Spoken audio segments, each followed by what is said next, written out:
Baik, kali ini kita melanjutkan materi di unit 5 finansial. Bahan yang akan kita kerjakan di unit ini semuanya berbau financial accounting. Jadi, di exercise yang akan kita kerjakan kali ini, di awal sekali kita akan menampilkan informasi dari sebuah akun dari chart of account yang kita gunakan. Nah, silakan akses buku kamu di halaman 519. Di exercise 51, kita mau menampilkan chart of account dengan nama INT dengan GL account number 160.000. Jadi, saya pandu Anda untuk mulai mengakses. Silakan kamu akses dari menu accounting. Kemudian setelah accounting, jalankan dari financial accounting. Selanjutnya, akses general ledger. Kemudian information system. Selanjutnya, pakai general ledger reports. Kemudian master data. Selanjutnya pilih yang chart of accounts dan di sana ada T-code SALR 87012326. Silakan di double klik. Nah, di sini kita akan mengisikan chart of account yang di request dengan nomor GL 160.000. Silakan diisi saja. Kemudian ada ini ya, dia minta kita untuk mengisikan detail-detail chart of account-nya. Kalau Anda susuri di bagian chart of account, di sini ada banyak sekali list chart of account yang bisa kita pakai. Nah, Anda bisa scrolling atau find juga, dan kali ini kita diminta untuk ambil yang INT, International. Kalau sudah, silakan dicentang.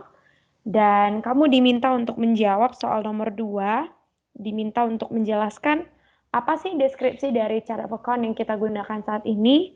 Dan ternyata jika Anda baca dan Anda bisa lihat di screen, 160.000 itu artinya trade payable yang sifatnya domestik.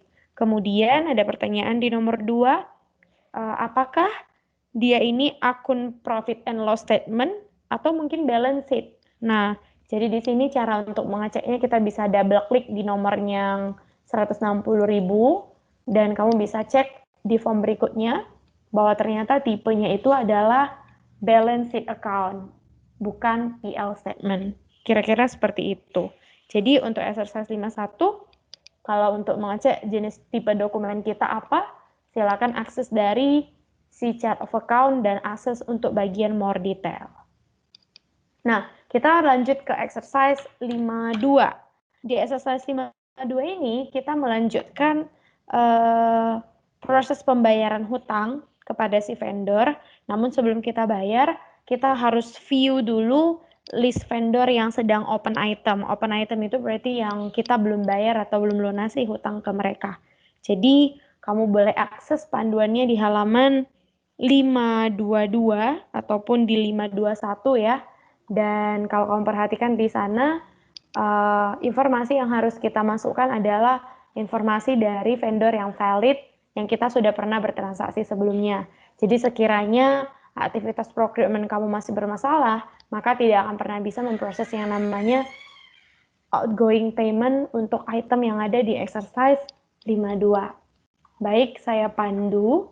Silakan Anda arahkan kursor Anda sekalian kembali ke menu logistik. Maaf, ke menu accounting. Terlalu seru ya.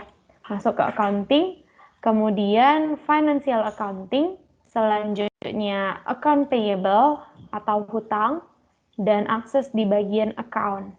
Nah, di account ini untuk melihat list open item dari kasus kita yang ada di perusahaan, silakan pilih FBL1N atau display change line items.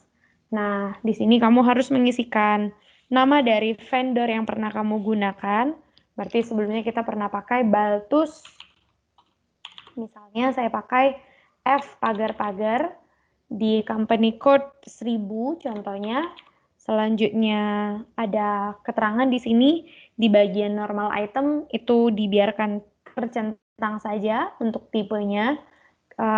Dan kalau misalnya kita hanya mau tampilkan yang note item atau list vendor yang part item itu juga boleh. Nah, tapi karena kali ini kita mau ambil yang biasa aja, yang normal, silakan yang cek di bagian normal, lalu kamu execute. Nah, di sini akan muncul nomor. Kalau kamu perhatikan ada document number dimulai dari angka 51 sekian sekian sekian. Nomor ini nanti yang akan kita posting di halaman berikutnya. Dan sebagai catatan, di nomor 1 kamu hanya diminta untuk menampilkan, di nomor 2 kamu diminta untuk mencatat nomornya. Jadi nomor ini silakan dicatat, boleh dicatat juga, boleh disimpan di notes Anda masing-masing.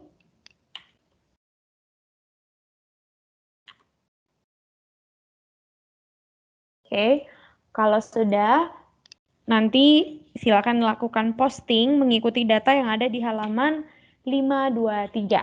Kira-kira seperti itu. Jadi, sebagai catatan bagi Anda, untuk mengcopy nomor ini ada triknya ya. Ada triknya, kamu bisa tekan Ctrl Y dan arahkan kursor kamu ya. Gini, nanti akan muncul tanda tambah, kemudian pilih copy. Kira-kira seperti itu. Saya ulangi, Ctrl Y, arahkan kursor kamu, kemudian kamu mulai copy, Ctrl C seperti biasa. Kira-kira seperti itu. Oke. Ctrl Y, nanti muncul tanda kursor berubah jadi tambah, kemudian Anda boleh lakukan copy. Oke. Nah, selanjutnya kita beralih ke nomor 3, kita melakukan posting pembayaran. Untuk posting pembayaran sendiri, Anda kembali ke awal, masuk ke menu accounting. Di accounting pilih yang namanya account payable kembali. Berarti jangan lupa masih berada di account payable. Hanya saja kali ini yang kita jalankan adalah document entry. Pilih di document entry, kemudian akses di outgoing payment.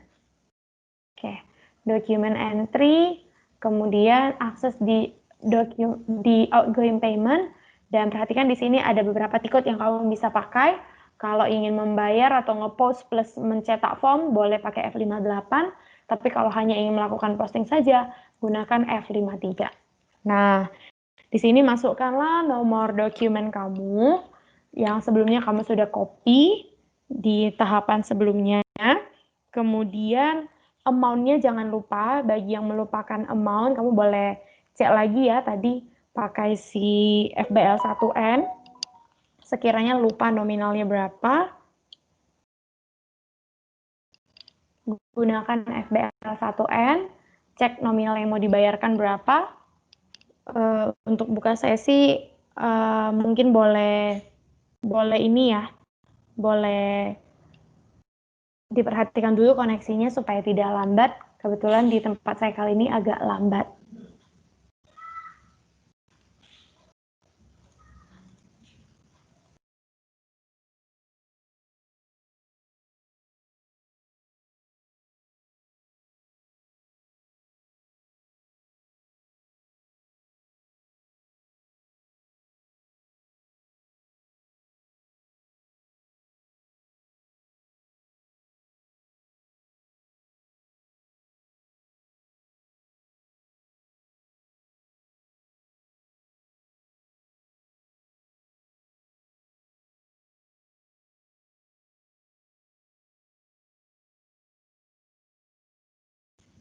Oke, dari nominal yang sudah tertera di sana, Anda boleh melanjutkan proses pembayaran. Tentunya nominalnya harus sesuai. Jadi kalau misalnya Anda perhatikan di sini, selain kita mengisikan data dokumennya, kemudian ada tanggal date-nya juga ya. Ini dokumen date, jangan ketukar, saya salah masuk tadi. Ini kita pakai document number, kemudian document date-nya misalnya hari ini saya tanggal 11, bulan 11, 2020, dan kita pakai currency-nya itu kalau di sini masih tetap gunakan euro, jadi nggak perlu diganti. Dan yang paling penting bank data ya, di sini ada bank data, account-nya berarti kita gunakan si 11300, seperti yang ada di dalam buku kamu. Kemudian amount-nya mengikuti langkah sebelumnya. Bagi yang belum ketemu amount-nya, boleh dicek di sesi berikutnya ya. Dicek atau dibuka di sesi yang baru. Kemudian open item selection-nya, untuk yang account tetap menggunakan nama Baltus. kalau di sini saya pakai Baltus F pagar-pagar, kemudian document number di bagian additional selection itu diaktifkan yang di sini ya, yang sebelumnya secara default dia pakai none, kita tukar ke document number. Berarti perlu dicek kembali yang akan diisi adalah si document date, kemudian posting date, sudah pasti tanggal hari ini, tanggal tempat kamu bertransaksi tanggal berapa, kemudian company code-nya, currency-nya euro, bank data sampai ke informasi item selection dan document number. Nah, saya sudah menemukan amount-nya dan sekarang kita tinggal menginputkan. Bagi yang masih belum punya account atau nomor amount, boleh cek di FBL 1N ya, kemudian kamu boleh kopikan. Kalau di tempat saya 1450. Nah, itu yang akan saya inputkan kali ini dan kamu boleh ketikkan manual atau mau copy paste juga boleh. Oke. Di sini akan muncul keterangan do not fill the document number. Ini juga boleh kita kosongkan ya, kita tes saja. Nah, jadi nanti sebenarnya dia akan otomatis baca, kita paste di sini saja nomornya, enter. Di sini dia akan minta keterangan lagi, specification store, further values can be entered. Nah, kalau sudah, ini berarti sudah aman. Oke, selanjutnya perhatikan di sini ada pilihan process open item ya. Ada process open item, silakan di-choose. Selanjutnya nanti nomor yang sebelumnya sudah kamu inputkan lengkap dengan nominalnya akan masuk. Dan perhatikan di sini ada beberapa tanda, ada activate, ada deactivate.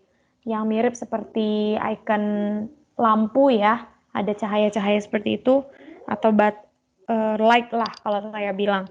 Nah, itu gunanya untuk mengaktifkan ataupun menonaktifkan diskon. Sekiranya barang yang kita beli dari vendor ini ada diskon, maka ini bisa kamu setel, enable ataupun disable. Kira-kira seperti itu.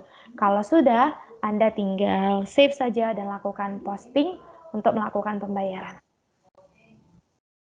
Nah, bagi yang sudah berhasil, akan muncul satu nomor dimulai dari angka 1. Kira-kira seperti itu untuk transaksi di 52.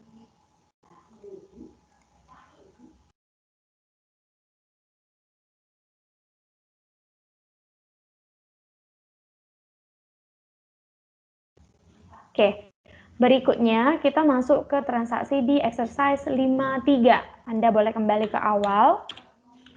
Berarti ini kebalikannya ya, kalau sebelumnya kita udah cek data hutang, sekarang kita mau cek data piutang. Nah, untuk data piutang, Anda boleh cek buku halaman 525 ataupun 526 sebagai panduan. Dan yang paling penting di sini, berarti kita beralih dari vendor ke pengecekan data customer. Data apa? Tentunya data piutang. Nah, kalau sebelumnya adalah outgoing payment, maka kali ini adalah incoming payment. Jadi jangan sampai ketukar. Kalau sebelumnya kita masuk ke account payable, kali ini kita akan masuk kembali ke si account receivable. Jadi hanya tukar menu aja. Saya arahkan akses menu accounting, financial accounting, kemudian pilih account receivable. Setelah account receivable, pilih account. Nah, di account, untuk melakukan pengecekan viewing customer open item atau customer yang belum membayar, pilih display chain line items atau FBL 5N.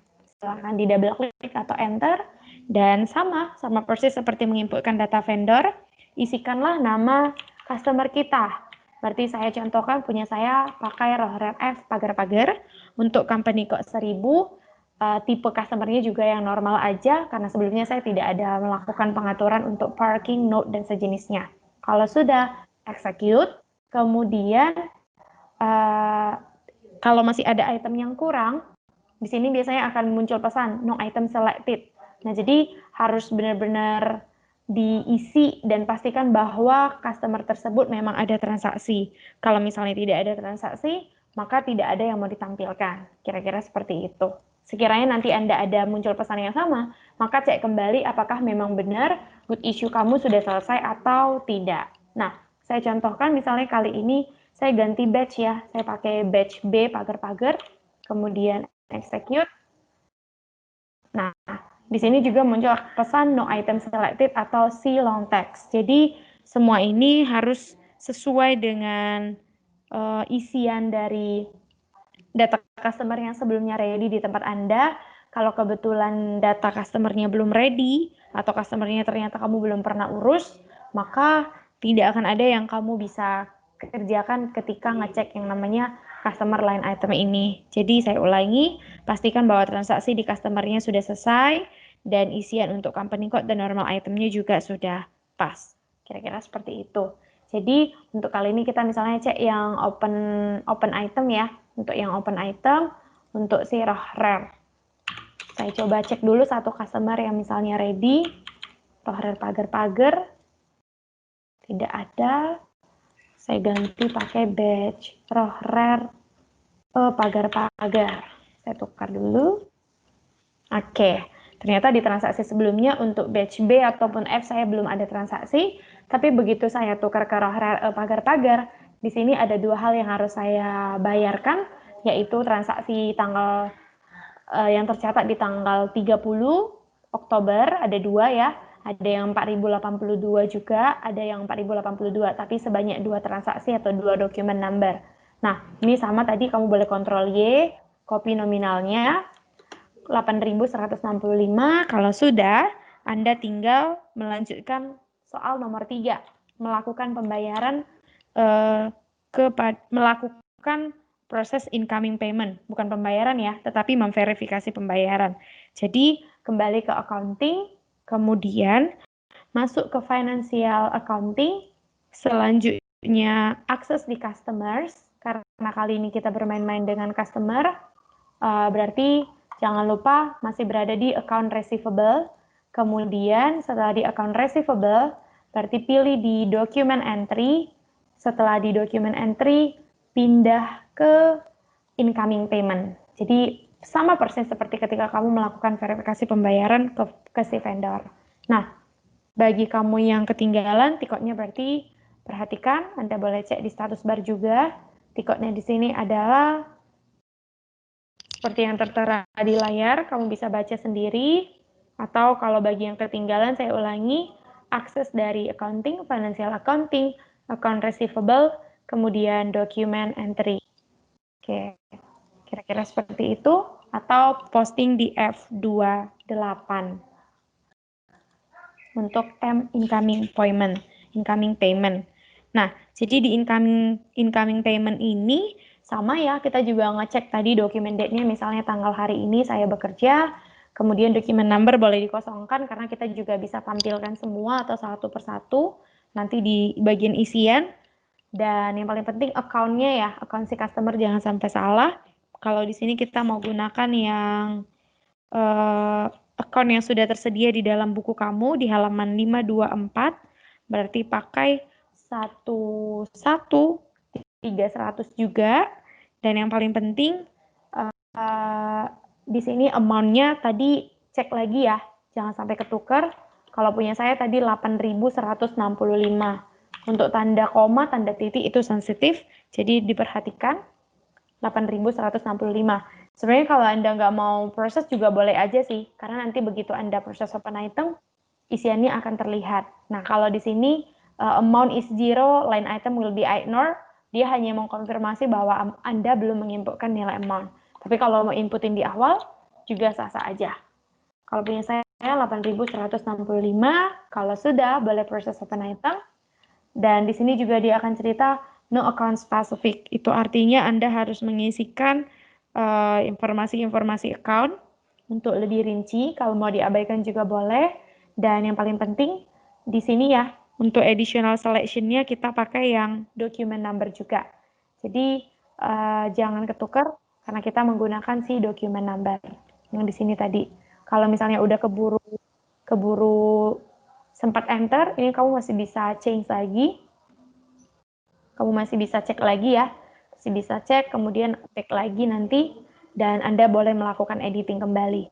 Document number, berarti tadi diisi tanggalnya di tanggal 11, dan yang paling penting tadi amount-nya jangan sampai ketuker. Dan di sini saya tadi dapat yang 8.165. Selanjutnya untuk yang nama customer-nya berarti tadi gunakan si Rohrer ya, Rohrer batch pagar-pagar. Dan yang paling penting open item selection-nya di sini namanya harus sesuai batch dan tentunya sudah pernah ada transaksi dengan si customer tersebut. Kalau sudah, ini tinggal dilanjut. Saya summary, yang perlu Anda isi adalah posting date, currency rate-nya berarti euro, kemudian bank datanya account di 11300, amount-nya mengikuti data yang ada di nomor Anda masing-masing, dan open item selection-nya berarti gunakan Rohrer, dan jangan lupa untuk additional selection gunakan document number. Kalau sudah, silahkan diproses. Nomor yang tadi sebelumnya Anda dapat juga boleh dikopikan di sini ya. Boleh dikopikan dan bedakan antara nomor vendor dengan nomor customer. Sekali lagi, bedakan antara nomor vendor dengan nomor customer. Jadi jangan sampai salah copy. Kalau yang tadi adalah FBL 5M ya, untuk si customer. Kalau misalnya ketukar, nanti pakai FBL 1M sudah pasti tidak bisa dibaca. Kira-kira seperti itu. Nah, jadi untuk nomor ini sendiri Anda bisa proses satu persatu tadi dari nomor yang sudah di-copy, jadi nggak harus secara keseluruhan. Misalnya saya contohkan di sini saya mau proses yang satu aja. Contohnya untuk nomor 278, maka ketikkan 278 di sana. Atau misalnya ada 10 piutang dari si customer kita, ya kamu boleh copy juga. Silakan kopikan nomor kedua dan masukkan di sana. Kira-kira seperti itu. Masukkannya di mana? Di line kedua ini saja.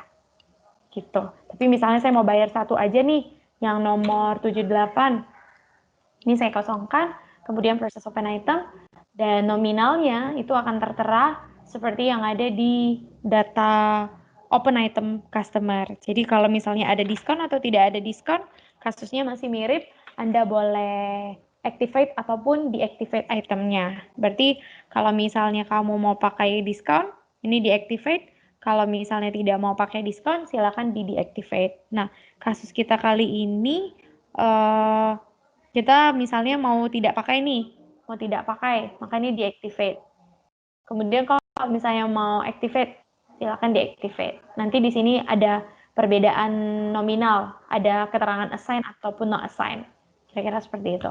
Nah, jadi misalnya saya tidak ada diskon, saya deactivate, maka di sini assign-nya null, begitu aja. Jadi bagian ini kembali ke kamu, mau di-assign atau tidak, boleh-boleh saja dan sah-sah saja. Kalau sudah, silakan di-save saja dan perhatikan ya, the difference is too large for clearing. Di sini akan muncul pesan perbedaan-perbedaan nominal yang kamu sudah inputkan. Jadi hati-hati di bagian cash discount. Jika memang tidak ada diskon, tidak perlu. Kalau memang ada diskon, silakan masukkan. Kira-kira seperti itu. Sampai di sini, itu saja untuk proses